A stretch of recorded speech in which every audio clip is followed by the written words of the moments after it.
নিস্তব্ধ রাত্রি, চারিদিকে নীরবতা, সবাই ঘুমিয়ে পড়েছে।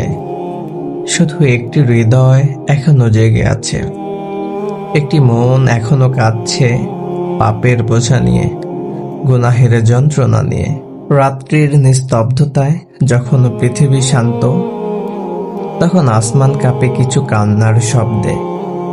হে আল্লাহ, ক্ষমা করে দাও, আমি ক্লান্ত, আমি ভেঙে গেছি, তুমি ব্যতীত আমার কেউ নেই।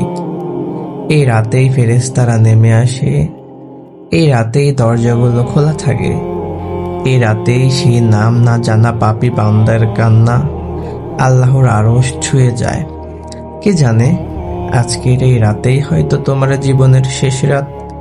কে বা জানে, এই নিস্তব্ধতা তোমাকে ডেকে নিচ্ছে কবরের গভীরে।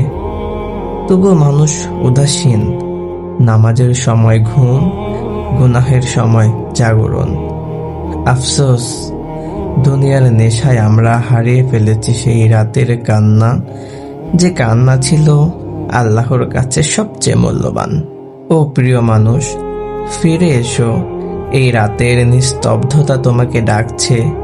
রুকুতে নত হও, সিজদায় ভেঙে পড়ো। দুনিয়ার মানুষ তোমার কান্না বুঝবে না, কিন্তু আল্লাহ বুঝবেন। তিনি শোনেন, তিনি ক্ষমা করেন।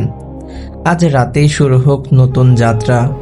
গুনাহের অন্ধকার পেছনে ফেলে রহমতের আলো এগিয়ে চলো, কারণ এই নিস্তব্ধ রাত্রি হয়তো তোমার জীবনের শ্রেষ্ঠ মোড়।